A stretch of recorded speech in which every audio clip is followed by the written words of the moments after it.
पिताजी कैथल से राधा वल्लभ श्री हरिवंश महाराज जी मेरा प्रश्न है कि भगवत प्राप्ति होना और कल्याण होने में क्या अंतर है? दोनों बात एक ही है। भगवत प्राप्ति होना और कल्याण होना दोनों बातें एक ही है, लेकिन भगवत सेवा में जाना और भगवत प्राप्ति होना और कल्याण होना, इनमें अंतर है। कल्याण का तात्पर्य होता है आवागमन से मुक्त होना। तो जीव जब भगवान का साक्षात्कार कर लेता है या तत्व साक्षात्कार कर लेता है, दोनों में आवागमन से मुक्त हो जाता है। लेकिन वो भगवत स्वरूप होकर दास्य भाव से, सख्य भाव से, वात्सल्य भाव से, गोपी भाव से, सहचरी भाव से सेवा में जाना, ये अलग बात हो जाती है। भगवत धामों में भगवत स्वरूपों की सेवा में स्थित, ये अलग बात, ये प्रेम क्षेत्र हो जाएगा। कल्याण, मंगल हो जाना, सायुज्य, सामीप्य, सारूप्य आदि मोक्ष प्राप्त कर लेना, ये सब एक ही शब्द का है, उसमें कोई अंतर नहीं। कल्याण तभी माना जाता है जब आवागमन से मुक्त हो जाता है। आवागमन से मुक्त होना ही भगवत प्राप्ति है, मोक्ष अवस्था है। लेकिन प्रेम, ये अलग बात हो जाती है।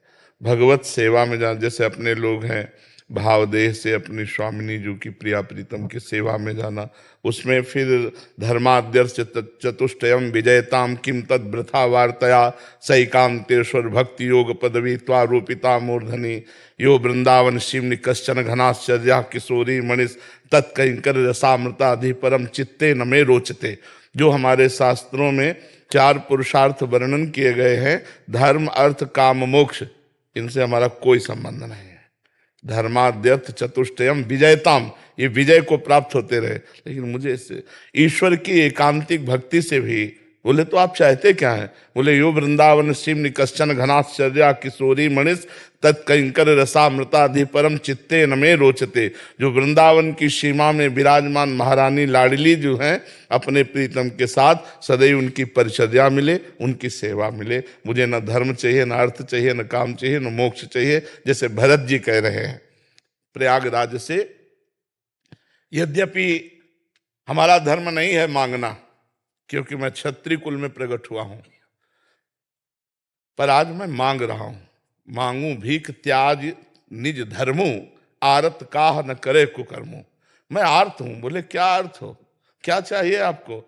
बोले अर्थ न धर्म न काम रुचि गति न चाहो निर्वाण, जन्म जन्म रति राम पद यह वरदान नाम। मुझे बार बार जन्म हो, पर श्री राम चरणों में अनुराग हो, बस इतना मुझे चाहिए। यद्यपि मांगना नहीं चाहिए, क्षत्रिय कुल में मांगना निषेध है, पर हे प्रयागराज, मैं आपसे मांगता हूं, न धर्म चाहिए, न अर्थ चाहिए, न काम चाहिए, न मोक्ष चाहिए, जन्म जन्म भगवान श्री राम के चरणों में प्रेम हो। सीताराम चरण रति मोरे, अनुदिन बढ़े अनुग्रह तोरे। तो ये प्रेम एक अलग हो जाता है, कल्याण, भगवत प्राप्ति, मोक्ष एक अलग हो जाता है। जैसे ध्रुव जी को भगवत प्राप्ति हुई, इसके बाद राज्य की आशा, वो अलग विषय हो गया।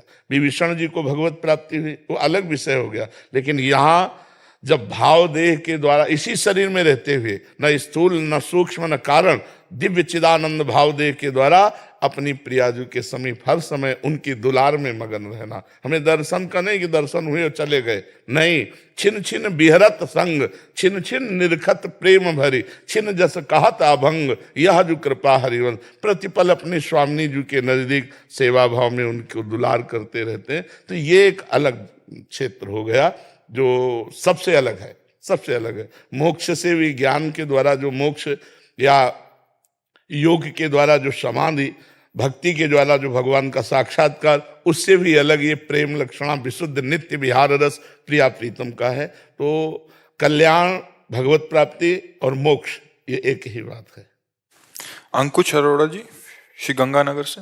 राधे राधे महाराज जी, जब हम पूर्ण निष्ठा व प्रतिबद्धता, ईमानदारी के साथ किसी कार्य में या किसी व्यक्ति विशेष को चाहते हैं, तो क्या वह चीज उपलब्धि संभव है क्या? व्यक्ति और कार्य, इसमें प्रारब्ध टांग मार सकता है, लेकिन भगवत प्राप्ति निष्ठा हो जाए और पूर्ण प्रयत्न और कृपा, तो निश्चित हो जाएगी, इसमें हमें कोई संशय नहीं। लेकिन सांसारिक व्यक्ति और सांसारिक कार्य की पूर्ति में प्रारब्ध बाधा डाल सकता है। अगर आपका अशुभ प्रारब्ध है तो आप लाख प्रयास करो, वो व्यक्ति आपके अनुकूल नहीं हो सकता, वो वस्तु आपके अधिकार में नहीं आ सकती, वो स्थान आपके अधिकार में नहीं आ सकता। प्रारब्ध प्रतिकूल हो गया तो नहीं। और भगवत प्राप्ति में प्रतिकूल हो जाए प्रारब्ध, तो प्रारब्ध की ऐसी तैसी, वो कुछ नहीं बिगाड़ सकता। भगवत प्राप्ति में कुछ नहीं बिगाड़ सकता, क्योंकि प्रारब्ध का केवल प्रभाव शरीर पर है, प्रारब्ध का प्रभाव हम पर नहीं है। और जब हम भगवत प्राप्ति के लिए चलते हैं, इतना ज्ञान तो होने ही लगता है कि मैं शरीर नहीं हूं, तो शरीर में प्रारब्ध का प्रभाव होगा और अंदर से आर्त भाव से चिंतन होगा, में भगवत प्राप्ति तो हो ही जाएगी। सांसारिक कार्यों में प्रारब्ध अगर कमजोर हो गया और पुरुषार्थ प्रबल हो गया तो प्राप्ति हो जाएगी। अगर प्रारब्ध जोर हो गया, पुरुषार्थ कमजोर हो गया तो फेल हो जाओगे। समझ पा रहे हो आप हमारी बात? पुरुषार्थ जानते हो किसे कहते हैं? जो वर्तमान में क्रिया कर रहे हो। और प्रारब्ध उसे कहते हैं जो पूर्व में पाप है। जैसे बहुत बड़ी डिग्री प्राप्त कर ली लेकिन नौकरी ही नहीं मिल रही, बहुत व्यापार कर रहे हो लेकिन घाटा लग रहा है, बहुत प्रयास कर रहे हो लेकिन निष्फल हो रहे, क्योंकि पूर्व का प्रारब्ध है। पर भगवत प्राप्ति में ऐसा नहीं। एक मार्ग केवल ऐसा जिसमें प्रारब्ध या शुभ अशुभ विनायक इनकी कोई दाल नहीं गलती। जो निरंतर भगवान नाम चिंतन करते हैं, भक्तों का संग करते हैं और सत्संग सुनते हैं, उनमें विवेक जागृत हो जाता है। वो काटते रहते हैं आए हुए दुख सुख के राग को, और भगवान के चिंतन के प्रभाव से इस माया के द्वंद्वों पर विजय प्राप्त करके भगवत प्राप्ति कर लेते हैं। यदि तुम्हें अपने कार्य की पूर्णता करनी ही है तो नाम जप करो। नाम जप से बढ़कर कोई नहीं प्रारब्ध को रोकने वाला, कोई नहीं समर्थ। नाम जप करोगे प्रारब्ध ऐसे रुका रहेगा जैसे तटस्थ भूमि समुद्र को रोक लेती है। नहीं तो प्रारब्ध बहुत बलवान होता है। अगर प्रारब्ध अपने पे आ जाए तो अच्छे अच्छे हर कार्यों में विघ्न डाल सकता है। पर नाम जप यदि चल रहा है तो जिते विनायक शुभ अशुभ विघ्न करे नहीं कोई, विघ्न करे नहीं कोई, डरे कलिकाल कष्ट भय, हरे सकल संताप हरस हरिनाम जपत जय, उसकी विजय हो जाएगी। यदि नाम जप चल रहा है तो विजय। अगर नाम जप नहीं तो फिर प्रारब्ध तो मिट या मिट कर सकता है। इसलिए हम ये फाइनल में नहीं कह सकते कि आप कर्म निष्ठावान हैं, आप बड़ी सच्चाई से कर्म करते हैं तो आप सफलता ही प्राप्त करेंगे। नहीं, अगर आपका पूर्व का प्रारब्ध प्रबल है तो असफल कर देगा। अगर वर्तमान का पुरुषार्थ भगवान के भजन से जुड़ जाए तो प्रारब्ध की धज्जियां उड़ा देगा। इसलिए हम सबसे प्रार्थना करते, जैसे भी बने वैसे राधा राधा राधा राधा नाम जप करो, तो नाम जप तुम्हारे सारे पापों को नष्ट कर देगा। नाम संकीर्तनम यस्य है सर्व पाप प्रणाशनम, समस्त पापों का नाश कर देगा। भगवान की शरण और नाम जप, इस संसार से हर जगह विजय प्राप्त हो जाएगी, हर जगह। अगर नाम जप नहीं, भजन नहीं, तो फिर ये पुरुषार्थ जो है प्रारब्ध से नहीं जीत पाएगा। समझ पा रहे आप? कोई संशय इसमें? अभी जैसे कोई उम्र है, जैसी उम्र है तो उस हिसाब से मन भी विचलित रहता है हर एक चीज में। आप हमें बताओ, अगर गोली चलाने का अभ्यास आपने जवानी में नहीं किया तो बुढ़ापा में निशाना लगा लोगे? नहीं होगा ना। तो अगर इस समय आपने भजन का अभ्यास मन को नहीं डलवाया तो बुढ़ापे में भजन कर लोगे क्या? हमें जरूरत अभी है परास्त करने की। काम क्रोध लोभ मोह मद मत्सर ये हमारे सामने आ रहे हैं ताल ठोक कर। हम गुरु भजन प्रताप से उनको परास्त करेंगे, सहेंगे, जलन को सहेंगे और भगवान के चिंतन में बढ़कर हम आगे बढ़ेंगे। लौकिक पारलौकिक दोनों उन्नति प्राप्त करने के लिए आध्यात्मिक की अत्यंत आवश्यकता है। बिना अध्यात्म के कूड़ा जीवन है, कूड़ा कोई भी हो, चाहे जिस पद में हो, चाहे जितना वैभव जमा कर लो, मरोगे तो ना पद तुम्हारे साथ जाएगा और ना चवन्नी बैंक बैलेंस जाएगी। राम नाम कृष्ण नाम हरि नाम राधा नाम जो प्रिय लगे, नाम जपोगे तभी तुम्हारा मंगल होगा। मन तो सबका भटकता है, क्या बूढ़े का नहीं भटकता? क्या आपको लगता है आप जवान हो तो आपका भटकता है? आप 90 साल के बूढ़े व्यक्ति से पूछ लो, क्या मन उसका समाधिस्थ है? क्या अगर अभ्यास भजन में नहीं किया तो भोगों में ही तो जाएगा, और भोगों में जिसका मन गया वो चंचल ही तो है। क्यों? तो ये मत सोचो कि जवान आदमी अध्यात्म में चलते हुए गृहस्थी में नहीं चल पाएगा। नहीं, चल जाएगा, बहुत बढ़िया गृहस्थ होगा। आप अपने कर्तव्य को पूजा समझो, राधा राधा नाम जप करो, किसी का अमंगल न करो, इससे बड़ी कोई पूजा नहीं। सब कुछ, चाहे व्यापार करो, चाहे नौकरी करो, जो चाहो करो, भगवान की पूजा मानकर अपने कर्तव्य को करो, नाम जप करो, किसी का अहित अमंगल न करो। बहुत बड़े भगत हो आप, चाहे तिलक लगाओ चाहे ना लगाओ। और स्वार्थ की भाषा भूली नहीं, और भेष चाहे संत का हो तो बात तो नहीं बनेगी ना। भेष से थोड़ी साधुता पूर्ण होती है। और आपका भेष नहीं, उद्देश्य ठीक है तो आप संत हो। विभीषण जी आए थे, कोई भेष नहीं था, लेकिन भगवान कहे तुम सारीखे संत प्रिय मोरे, धरो देह नहीं आन्य हो। तुम्हारे जैसे संतों के लिए मेरा अवतार होता है। विभीषण जी कोई साधु वेश नहीं थे, उद्देश्य श्री राम थे। यदि हमारा उद्देश्य भगवान हो जाए तो पैंट शर्ट में भी हम संत हो जाएं, और यदि हमारा संत वेश में उद्देश्य बिगड़ जाए तो मामला बिगड़ गया।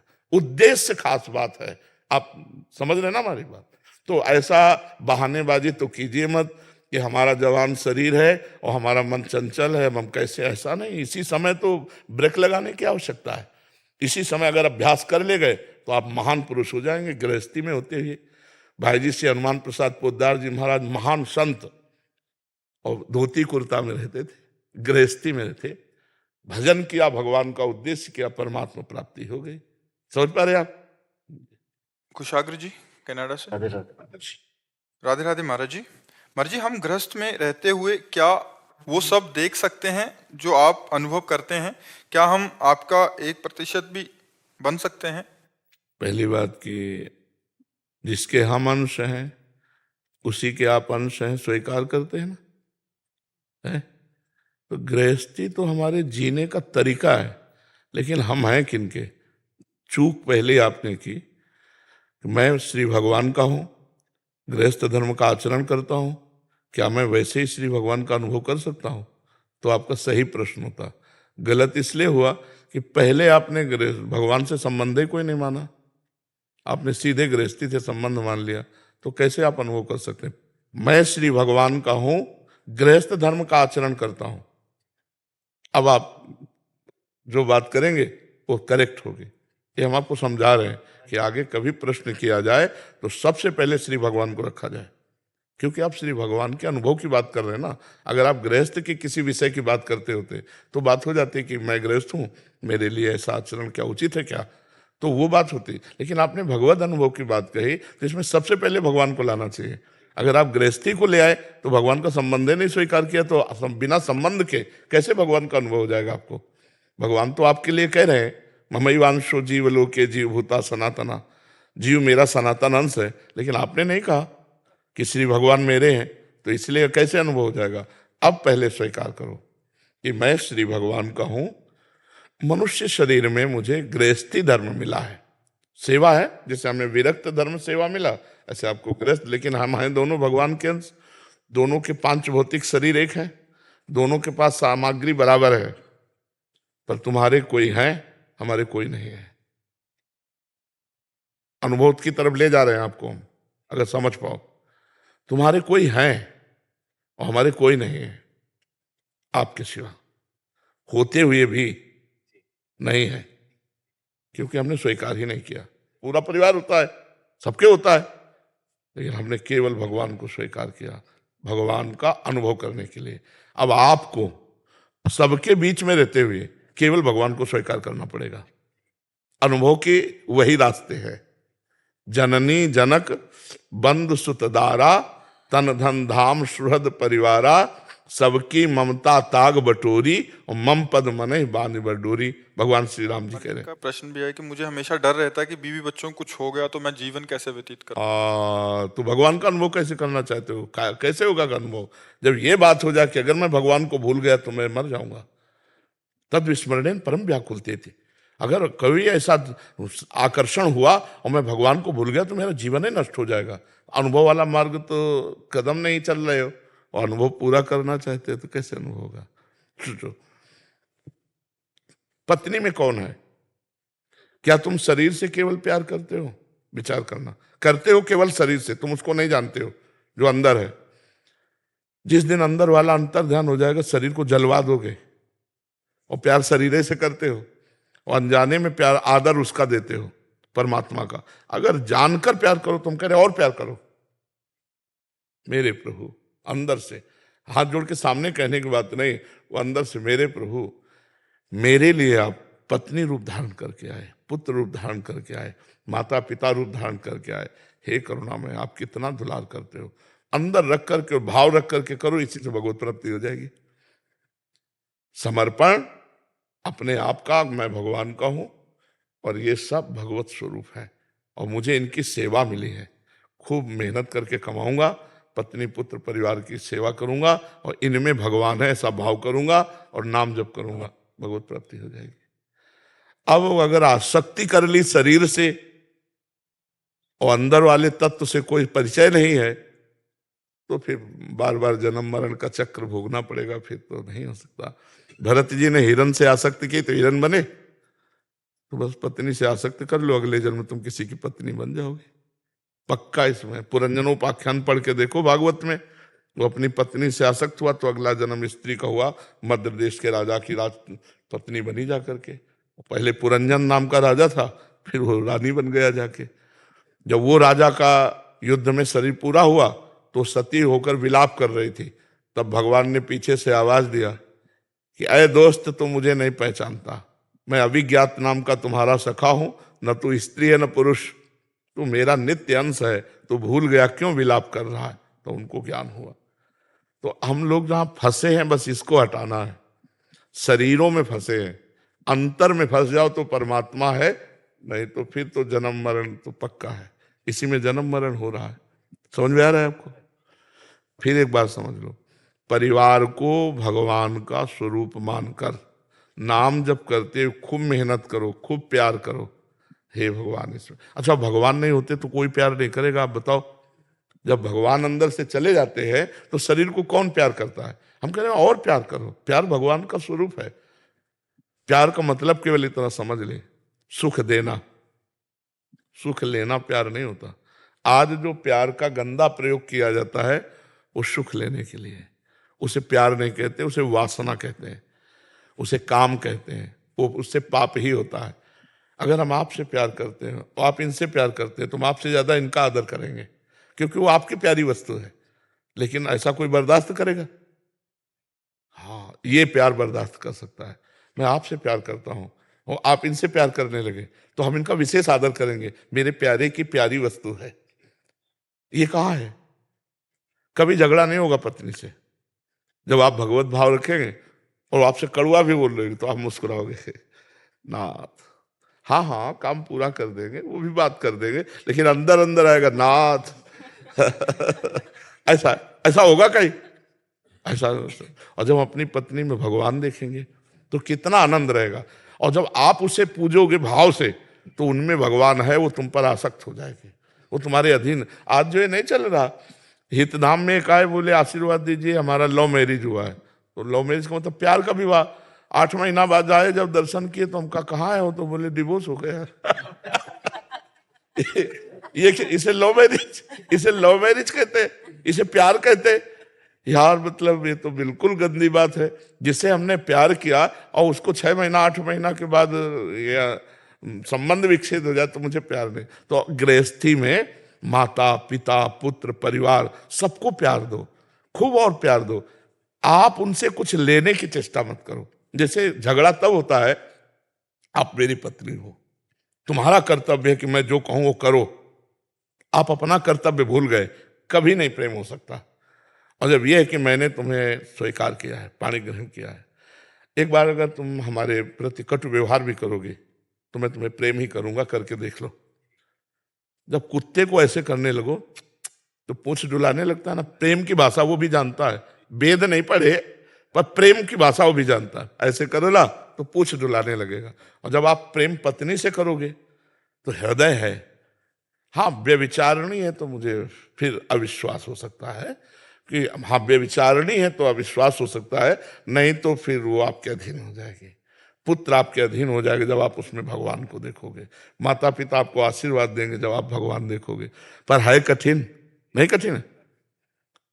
आप अच्छे से चल रहे हो और वो बिगड़ती चली जाए तो कहोगे भगवान भगवान बैठे रहो, अभी आ जाएगा कि नहीं आ जाएगा। अपनी निष्ठा में डटा रहे तो फिर बात बन सकती है। इसी से गृहस्थी में भगवत प्राप्ति हो जाएगी। नहीं है बड़ा कठिन है, नहीं गृहस्थी में बहुत चाल है, ममता के इतने कार्य हैं कि हम एकाग्र होकर भजन नहीं कर सकते। तो हम जो भी कार्य करें वो भगवान को समर्पित कर दें, अपने पारिवारिक जनों में प्यार करें। प्यार, हम प्यार हटाने की बात नहीं कर रहे, हम और प्यार करने की बात कर रहे, पर भगवत भाव से, शरीर भाव से तो नहीं। शरीर आज है कल नहीं रहेगा, ये दिमाग में बैठा लो, नहीं तो फिर शिथिल हो जाओगे। जैसे हम आपसे प्यार किए, आप चले गए, अब जीना मुश्किल है। प्रेमी हृदय ही जानता है, जिससे प्रेम किया जाता है वो जब चला जाता है तो हृदय की दशा क्या होती है, जीना मुश्किल हो जाता है। तो इसलिए प्रेम करो उससे जो सदैव पास रहे, वो है भगवान। जो उनके हृदय में भी है, आपके भी हृदय में, सबके हृदय में है। बाहरी प्यार का पूरा वैसे ही स्वांग करो, लेकिन अंदर से चिंतन करो, इसके अंदर भगवान है और सारा जगत इसी बात का आदर करता है। क्योंकि कितना भी पुत्र लाडला हो, भगवान अंतर ध्यान हो जाए अंदर से, फिर उसके शरीर को हम गाड़ देते हैं, फूंक देते हैं, मतलब अनादर करते हैं। जो शरीर को हम प्यार करते थे उसी का हम तिरस्कार कर देते हैं। क्यों? क्योंकि अब भगवान अंदर से अंतर ध्यान हो गए, तो हम कहीं ना कहीं भगवान का ही तो आदर करते हैं, तो हम जानकर आदर करने लगे तो और बढ़िया बन जाए। रोहन जी दिल्ली से। राधे राधे। राधे राधे महाराज जी, आपके चरणों में कोटि कोटि प्रणाम। महाराज जी, शासकीय कार्य करते समय अपने अधीनस्थ कर्मचारियों को कई बार सही से कार्य न करने पर डांटना पड़ता है, उनके विरुद्ध कार्रवाई भी करनी पड़ती है, मन बहुत दुखित होता है। नहीं, दुखित नहीं होना चाहिए, उत्साहित रहना चाहिए।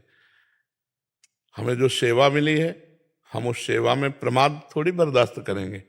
अगर आप प्रमादी बन जाएंगे, अपने नीचे जनों को शासन में नहीं लेंगे और वो प्रमादी बन जाएंगे, तो हमारी राष्ट्र सेवा में बाधा पड़ जाएगी। राष्ट्र सेवा में आपको जो पद दिया गया है वो आपका कर्तव्य है, और उस कर्तव्य के पालन के लिए यदि कोई प्रमादी है, उस कर्तव्य का पालन नहीं करता, तो एक दो बार उसको पहले समझा दिया जाता है, फिर दंड विधान किया जाता है, फिर उसको निकाल दिया जाता है। उसमें कोई दुख नहीं कि इसके बच्चे रोएंगे, भूखे रहेंगे। तो राष्ट्र सेवा है ना, हमारा कर्तव्य है ना, तो हम अपने कर्तव्य का पालन करें। तो कर्तव्य ही भगवान की पूजा है।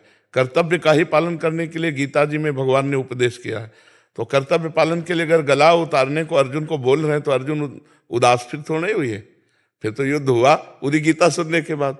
तो इसलिए उदास नहीं होना, निराश नहीं होना।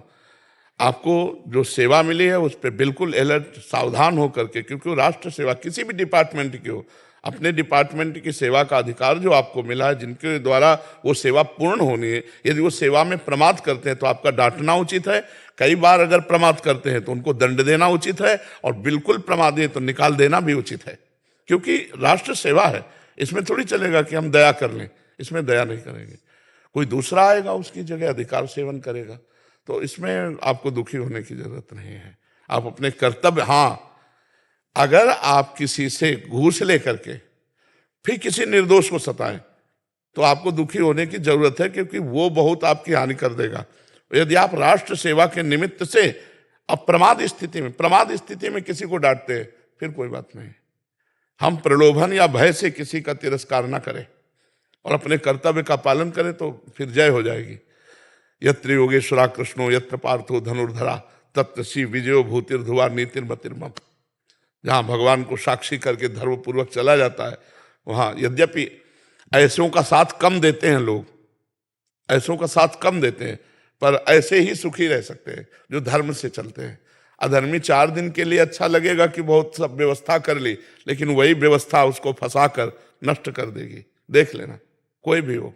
बेईमानी की कई करोड़ वाली गाड़ी ठीक नहीं है, ईमानदारी की साइकिल से भी बहुत अच्छा है कि आप साइकिल से यात्रा कर लीजिए। पर साइकिल से पोजीशन नहीं बनेगी, पर पोजीशन बिगाड़ देगी।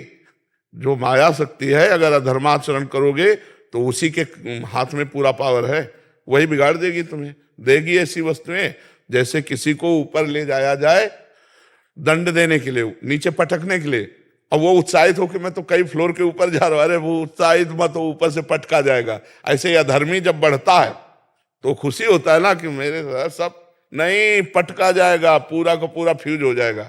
अधर्माचरण से डरो बस, फिर और डरने की जरूरत नहीं। क्यों जी? दुखी नहीं होना, धर्म से चलो, धर्म से चलने वाला दुखी नहीं होता। उत्साहित होना चाहिए कि हम अपने जो कर्तव्य का पालन कर रहे हैं, भगवान देख रहा है, मैं किसी प्रलोभन या भय से नहीं तुम्हें दंड दे रहा हूं, तुम्हारे प्रमाद स्थिति के कारण तुम्हें दंड दे रहा हूं। तो उसमें फिर कोई, जैसे कोई हिंसात्मक वृत्ति वाला व्यक्ति है, कोई चोर है, कोई अधर्माचरण करने वाला है, अगर इनको हमारे शासन विभाग के द्वारा दंडित ना किया जाए तो अराजकता फैल जाएगी। अब कह दिया जाए कि ये तो अगर बंदी बना लिया तो इसके 2 बच्चे हैं, भूखे मर जाएंगे, तो अगर बंदी नहीं बनाते तो हजारों का परिवार वो जीना मुश्किल कर देगा। तो इसलिए हमें अपने कर्तव्य का पालन करना चाहिए, दुख सुख परिणाम को नहीं देखना चाहिए। कर्तव्य पालन करने वाला भगवान का निज जन कहलाता है। महाराज जी, काफी बार ऐसे प्रश्न भी आते हैं कि ऐसा कृत्य करने पे, मैं सत्य के मार्ग पे चलने पे बाहरी प्रतिकूलताएं आती हैं महाराज जी।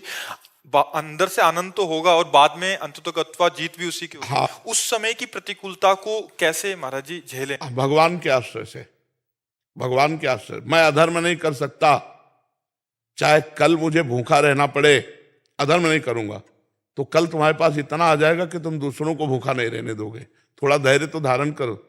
मान लो धर्मराज युधिष्ठिर धर्म से चले, दुर्योधन अधर्म से चला, थोड़े दिन के लिए छत्र दुर्योधन के लगा, लेकिन सदा सदा का छत्र जो है महाराज युधिष्ठिर को लगा। तो धर्म से चलने वाला थोड़े दिन के लिए मैं मान सकता हूं कि उसे प्रतिकूलता मिलेगी, लेकिन वही विजय श्री को प्राप्त होगा, वही आनंद को प्राप्त होगा।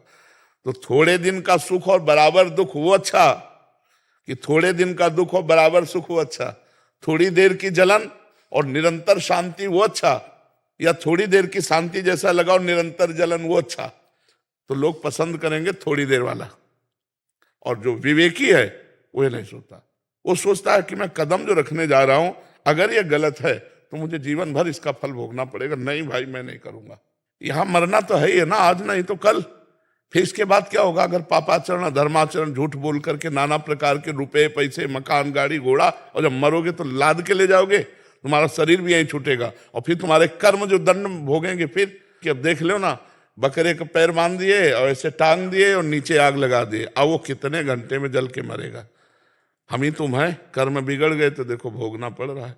इसलिए बहुत सावधान रहे, धर्म से चले। हम मानते हैं कि धर्म से चलने वाले को थोड़ा धक्का खाना पड़ेगा, समाज का विरोध सहना पड़ेगा, वो पर वो विजयी वही होगा, ये बात विजयी वही होगा। तो हम 4 दिन के दुख को सह लें, निरंतर के सुख को प्राप्त करें।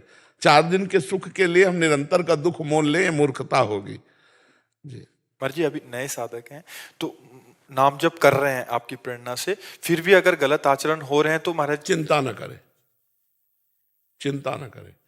ये बहुत बड़ा डिपार्टमेंट है माया का, चाहे लाख कसम खा लो पूर्वाभ्यास गिराएगा, लेकिन तभी हम कहते हैं 1000 बार गिरो तो भी घुटने टेक कर बैठे मत रहो, तुरंत खड़े हो और फिर चलो और सोचो कि मेरे से त्रुटि कहाँ हुई, जहां मैं गिरा वो मेरे से गलती क्या हुई। तो आपको गलती समझ में आ जाए तो उस गलती को छोड़ो, आगे बढ़ो, अंतिम श्वास तक भगवत प्राप्ति हो जाएगी। अजामिल बाल्यावस्था से धर्मात्मा पिता का पुत्र था और धर्म से चलता था।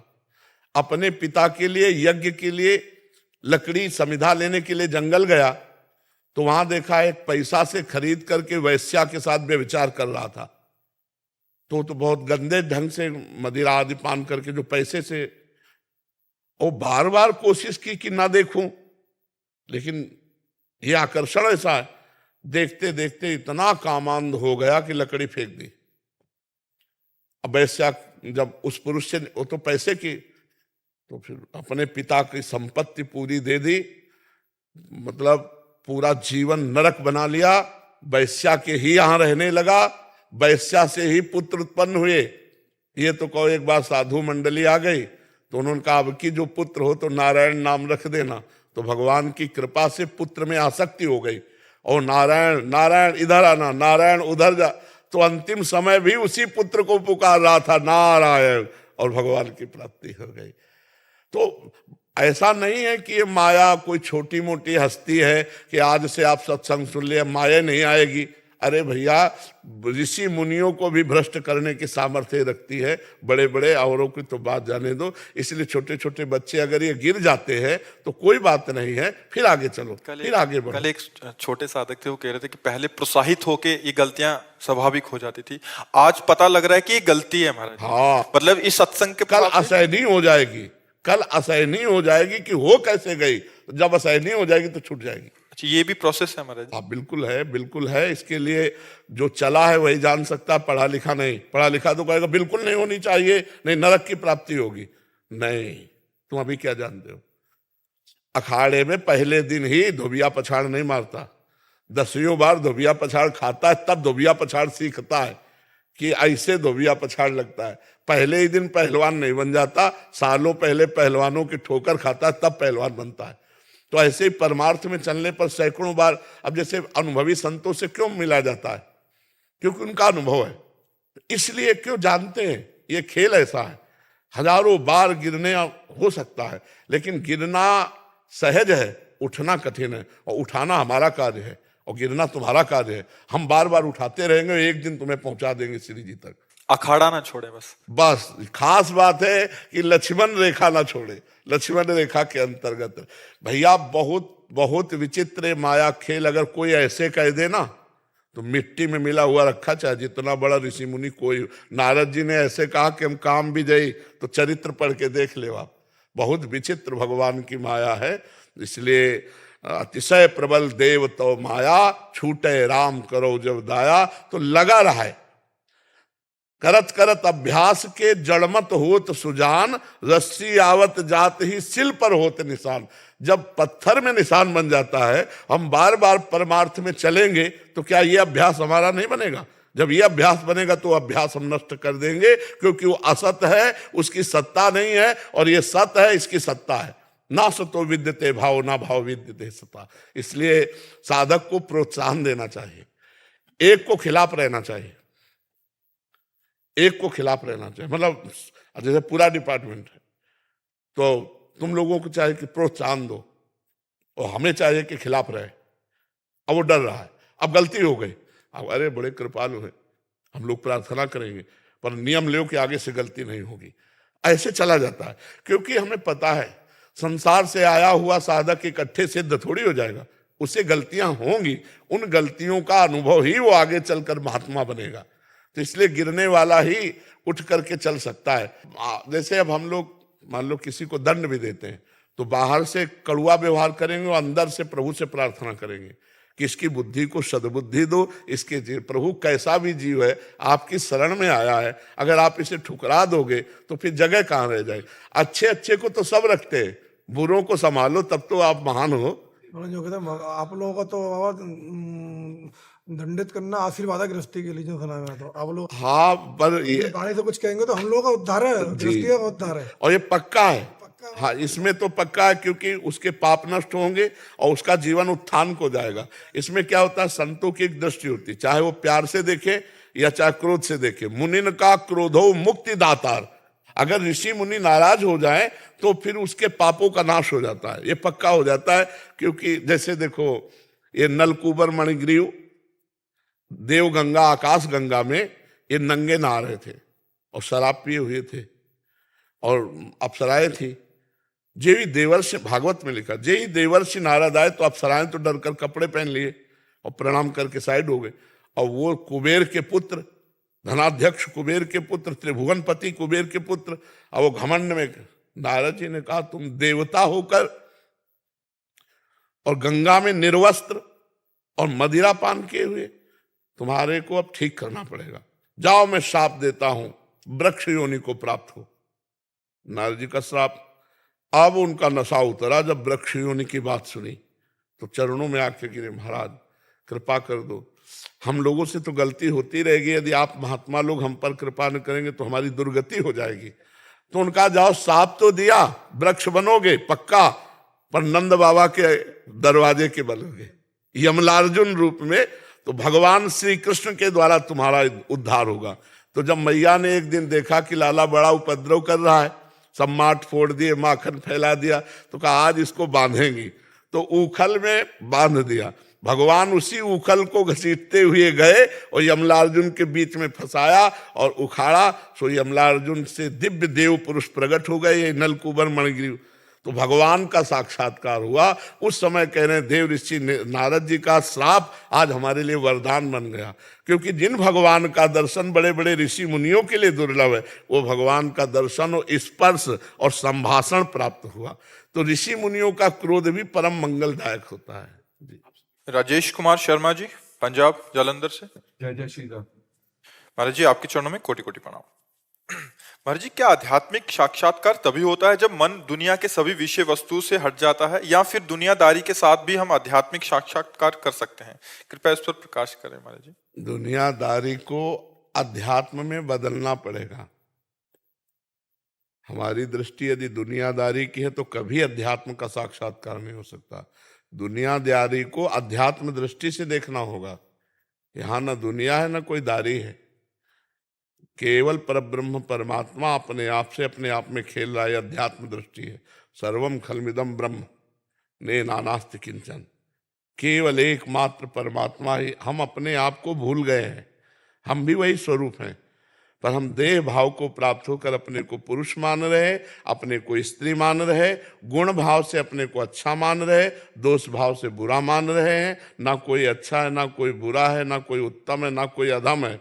वही एक परमात्म स्वरूप है। यह अध्यात्म दृष्टि ये सबको प्राप्त नहीं है। जिस दिन अध्यात्म दृष्टि प्राप्त होगी तब आप परमात्मा का साक्षात्कार कर पाएंगे। है तो सर्वत्र है।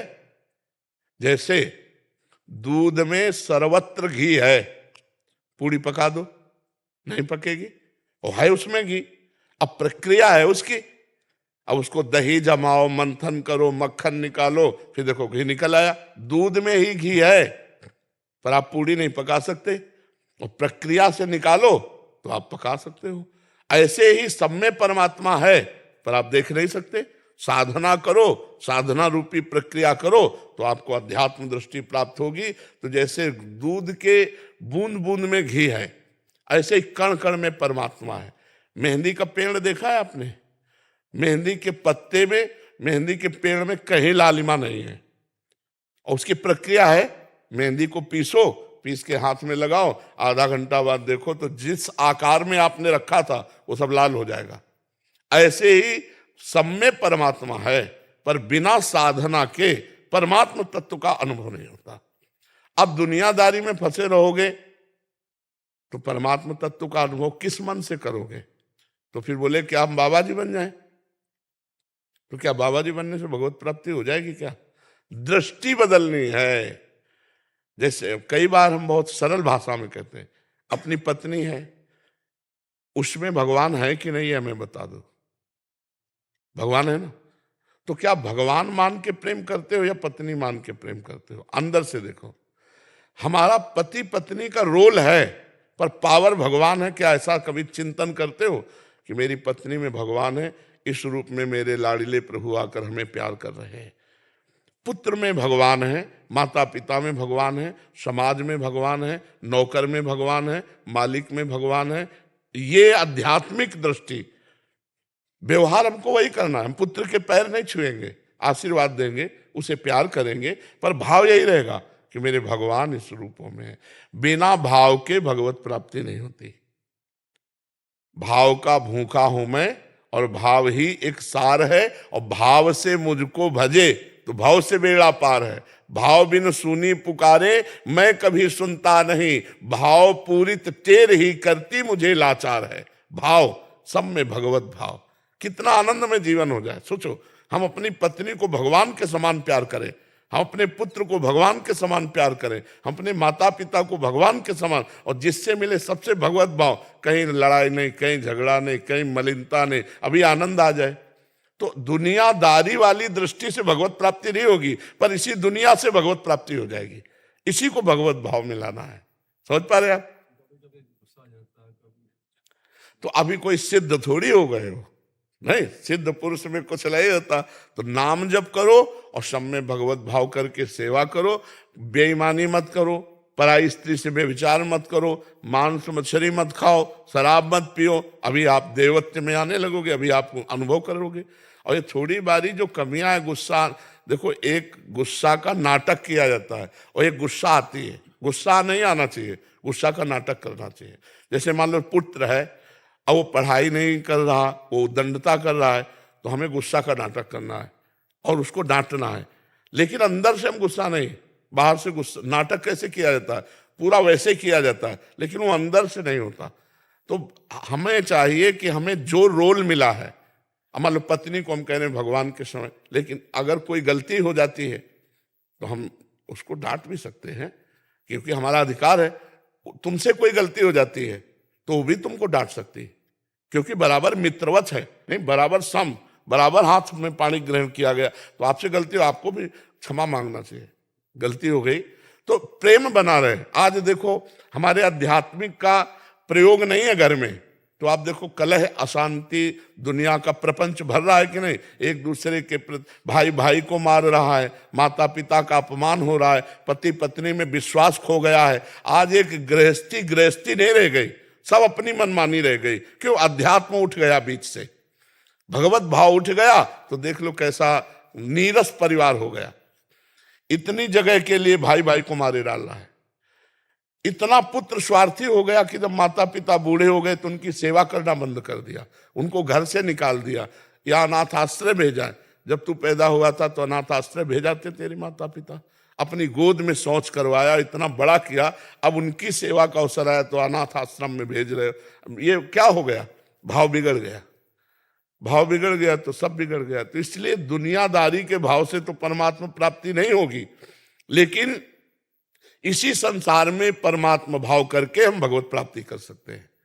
और जो क्रोध आना है वो धीरे धीरे अंदर विकार मत लाओ, बाहर आप क्रोध का नाटक करो, कोई फर्क नहीं। मान लो नौकर है, पुत्र है, या किसी से काम, कोई अधिकारी पद है तो आप गुस्सा दिखा सकते हो, लेकिन अंदर से द्वेष मत करो, अंदर से घृणा मत करो, अंदर से उसका अहित मत चाहो, तो वो गुस्सा भी पूजा हो जाएगी। समझ पा रहे हैं आप? डॉक्टर अभिषेक रंजन जी। राधा वल्लभ श्री हरिवंश। महाराज जी आपके चरणों में कोटि कोटि प्रणाम। महाराज जी, शयन शक्ति बढ़ाने हेतु आपसे आदेशित होकर मैंने नाम जप और बढ़ाने के साथ साथ किसी भी प्रतिकार या प्रतिकूलता किसी के द्वारा मिलने पर न ही प्रतिकूल या विरोध करता हूं। पहले गलती ना होने पर गुस्सा या प्रतिकार करता था, श्री जी कृपा से प्रतिकूलता पर अब ये सब सहन कर जाता हूं। प्रभु जी कई बार बहुत बड़ी बात है। हाँ, बहुत बड़ी बात जी। अश्रु अपने आप आने लगते हैं, कई बार एक भक्त के रूप में परीक्षा समझकर, कई बार पूर्व प्रारब्ध भोग कर, कई बार घोर परिस्थितियों में भी सिर्फ श्री जी का दास शक्ति मिली। बहुत बढ़िया, बहुत कृपा है महाराज श्री। दास भाव में श्री जी की कृपा अलग, सुकून अलग, निश्चिंतता, निर्भयता। गुरु जी, क्या सहिष्णुता बढ़ने से दास भाव और पुष्ट होता है? हाँ, पुष्ट होता है, उसी से पुष्ट हो। सहित सहित बाढ़े भगति गृह तनु गुरु हितगार। वाणिज्य में लिखा है कि जो जितना सहन करता है उसके हृदय में भक्ति बढ़ती जाती है और उसका पूरा शरीर, मन, प्राण, जीवन वो भगवान का घर बन जाता है। गुरु भगवान ही है कि अब मेरा जीवन, मेरे प्राण, मेरा सब कुछ मेरे गुरुदेव का है, मेरे प्रभु का है। अब वो चाहे इसको सम्मान दे या अपमान दे, निंदा करवावें या स्तुति करावें, सुखमय रखें या दुखमय रखें, मेरा तो है नहीं, मैंने तो समर्पित कर दिया। बहुत ऊंची ऐसे भक्त के पीछे भागवत में निरपेक्षम मुनिम शांतम निर्वैरम समदर्शनम अनुब्रजाम्यहम नित्यम पूये त्यंगुरेणु भी।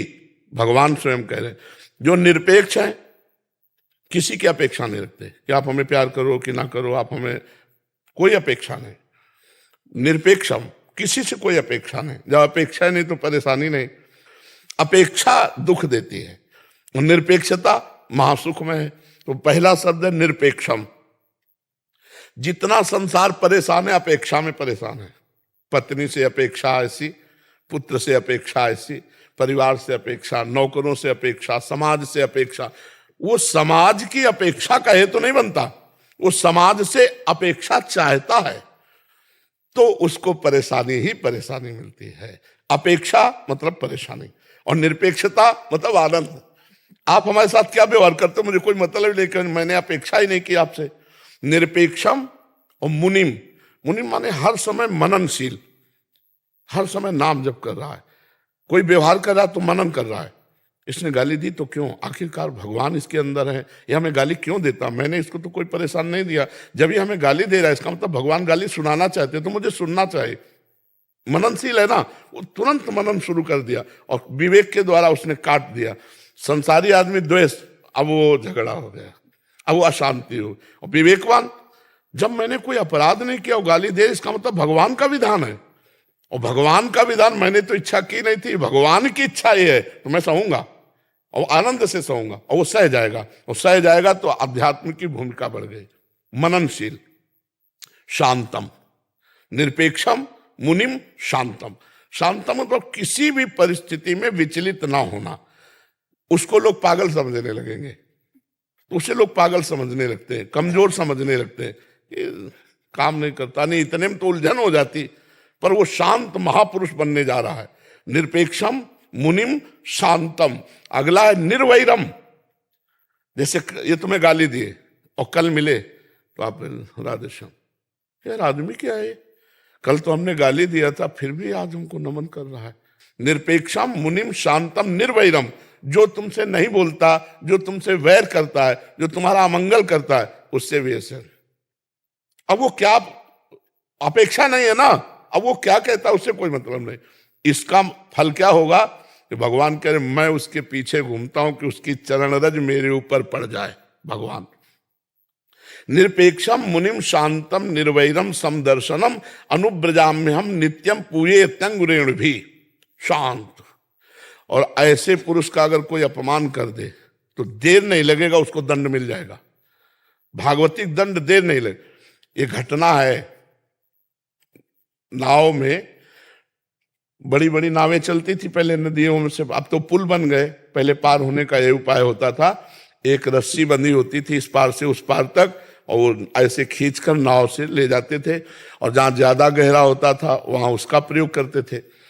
तो उसमें 2 पुलिस वाले चढ़े, संगीन लेके, पुराने समय की बात, और उसमें महात्मा बैठे हुए थे, उनका शिष्य बैठा हुआ था, सत्संगी। उन्होंने ऐसे जूता की ठोकर मारी, फटे पुराने संत कपड़े पहने हुए थे, गुरुजी उधर थे, शिष्य इधर था। अब जगह नहीं है, फिर बूट मारा, फिर और से खिल गया, पूरा बूट पैर पे रख दिया, वैसे राम राम राम राम, ऐसे कुछ उनको कुछ नहीं बोल रहा। बहुत ज्यादा पीड़ा हुई तो राम राम राम कह के पैर अपना, पर वो पूरी नाव में गाली देना और मारते ही रहे, कभी इधर बूट मारना, कभी उधर बूट मारना। अब उनको रंग कर संतन जाना, तो संत को भिखारी समझते ना, जो अभिमानी गर्विष्ठ लोभ मद मत अगाधा, ये जो दुष्ट स्वभाव के लोग होते हैं, ये रंग कर संतन जान। पर ये पता नहीं दुखिया को न सताइए, दुखिया देगा रोए, और जब दुखिया के मुखिया सुने तो तेरी गति का हो। अब नाव गई तो नाव पानी में ही तो चलेगी, जहां इतना इतना पानी होता है वहां नाव तो चलेगी नहीं, तो 2-4 कदम पैदल चलना पड़ता। अब वो बूट वाले, तो उन्होंने संगीन ऐसे लगाई और सोचा छलांग मार देंगे, और बूट फिसला, सीधे संगीन पार कर गई गर्दन, सीधे संगीन। तो साधु अवज्ञा तुरंत भवानी कर कल्याण अखिल, तुरंत उसका फल मिला। तो जो शांत है, सहनशील है, अगर हमने आपको गाली दी, आपने गाली हमें दे दी, हिसाब बराबर, और अगर आपने गाली नहीं दी तो अब डर जाना चाहिए हमें कि अब इसका दंड हमको बहुत बुरा मिलेगा। 60,000 सगर के पुत्र घोड़ा खोज रहे थे, कपिल मुनि अपने आश्रम में बैठे ध्यानस्थ थे, और घोड़ा वहीं बांध दिया चोरों ने। तो उन्होंने समझा, इन्होंने तो गालियां और सब ऐसे, तो केवल आंख खोल के देखा था कि क्यों ऐसा, सब भस्म हो गए। तभी तो उन्हीं के परिवार में फिर भगीरथ जी प्रकट हुए और गंगा जी लाए उनके 60,000 पुरखों। जो शांत महापुरुष, उससे डरना चाहिए। जो किसी को उत्तर नहीं देता है प्रतिकूलता का, वो उमा क्षमा सापौते भारी, अपने कर्म पर। हमको ऐसा नहीं सोचना कि हम उत्तर नहीं देंगे तो इसको दंड मिले, हम यही सोचेंगे भगवान इसको कभी दंड न मिले, इसकी बुद्धि शुद्ध हो, आप इस पर कृपा करो, इसके अंदर सद्गुण आवे। यही भक्त का हृदय होता है। बहुत बड़ी सामर्थ्य आ जाती है जब चलोगे सिद्धांत से। पर यह जरूर है कि बीच बीच में आपके सामने तिमाही, छमाही, सालाना प्रश्न आते रहेंगे, बस उनको उत्तर देना है आपको। ये नहीं समझना ये व्यक्ति है, आपको बस यही समझना ये प्रश्न है, अब इसका उत्तर देना है। एकदम प्रतिकूल व्यवहार करके आएंगे कि परमार्थ भूल जाओ और आप लड़ जाओ या आप फंस जाओ, तो आपको हर समय ये सचेत रहना। सचेत तभी रहोगे जब नाम जब चल रहा है कि ये मेरे सामने माया ने प्रश्न किया, मुझे उत्तर देना है। तो उत्तर क्या देना उसी समय आपके अंदर आ जाएगा, क्योंकि आप भगवान का भजन कर रहे हो और फेल नहीं हो। और जैसे पास होगे भूमिका बढ़ती चली जाएगी। ये अंदर की भूमिका है, गंभीरता आ जाना, शांत हो जाना, निरंतर भजन में रहना, भगवान की झांकी झलकने लगना, ये सब भूमिकाएं हैं। और आगे फिर तो परमात्मा स्वरूप की प्राप्ति ही है। तो धैर्यपूर्वक चलते रहो। जी जी गुरु जी, ये जो दासत्व भाव आया, ये श्री जी की कृपा से आया।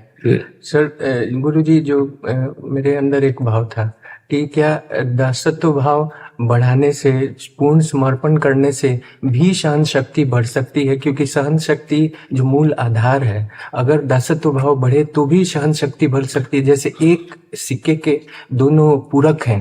मुझे ये भाव आता है कि क्या हम अगर दासत्व भाव जैसे अभी जो हमने बताया उसको शायद आप समझ नहीं पाए।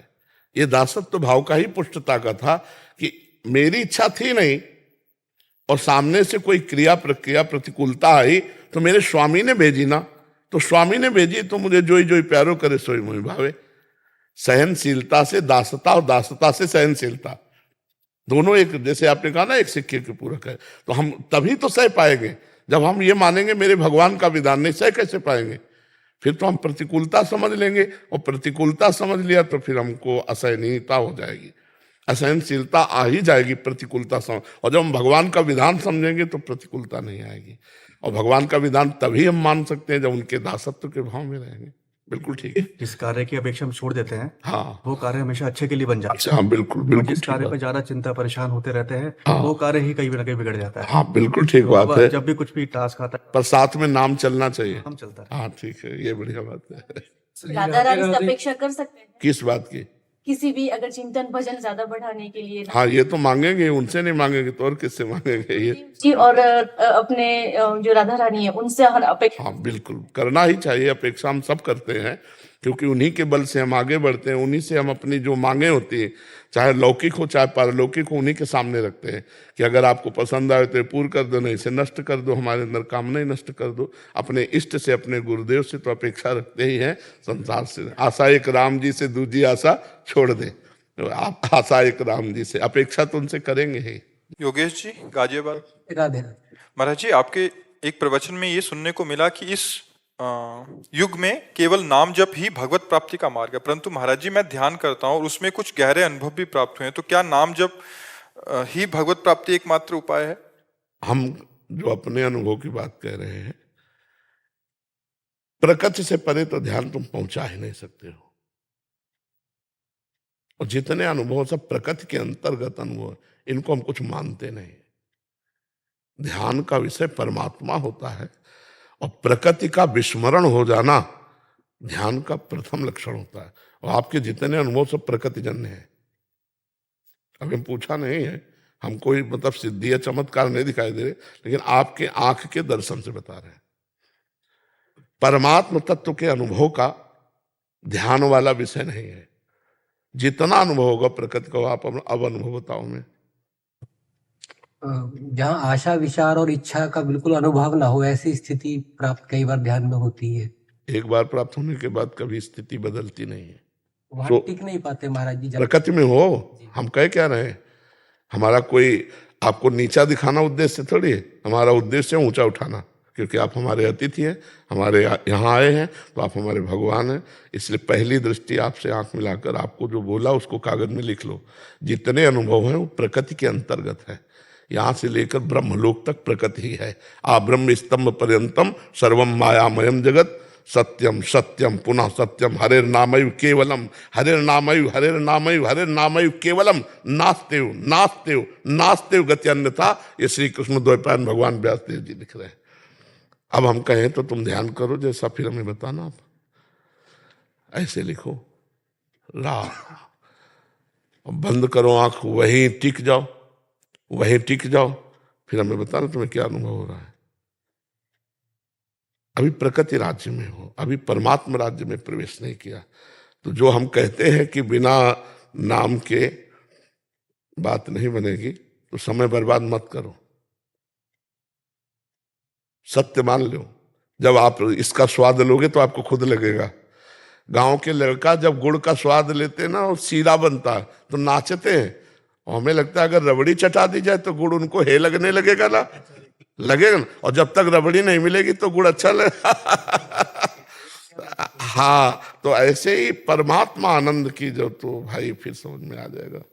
नहीं तो ऐसा मत समझो कि हम कह रहे हैं और तुम ले रहे हो ध्यान के द्वारा परमात्मानंद, और हम कह रहे हैं नाम के बिना नहीं मिलेगा। तो हम पहली दृष्टि में आपका फाइनल बता दिया कि परमात्मा राज्य में प्रवेश नहीं, प्रकृति राज्य का ही सारा अनुभव है। तो नाम जब करो परमात्मा राज्य में। हम ऐसे नाम नाम नहीं चिल्ला रहे, हर प्रश्न का उत्तर नाम हम ऐसे नहीं दे रहे ना। अष्टांग योग, सांख्य योग, कर्म योग, भक्ति योग, बचपन से तब जाके हम कह रहे राधा राधा राधा।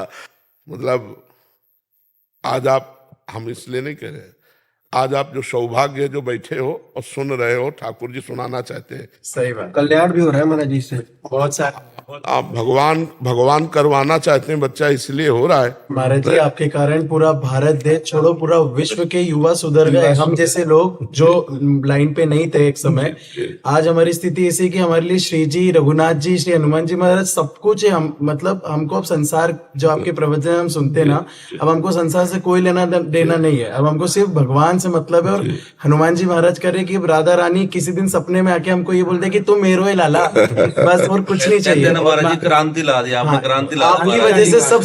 नहीं, हम तो देखो, हम तो कुछ नहीं है, बात है हमारे स्वामी की ना। अब ये उनका खेल है।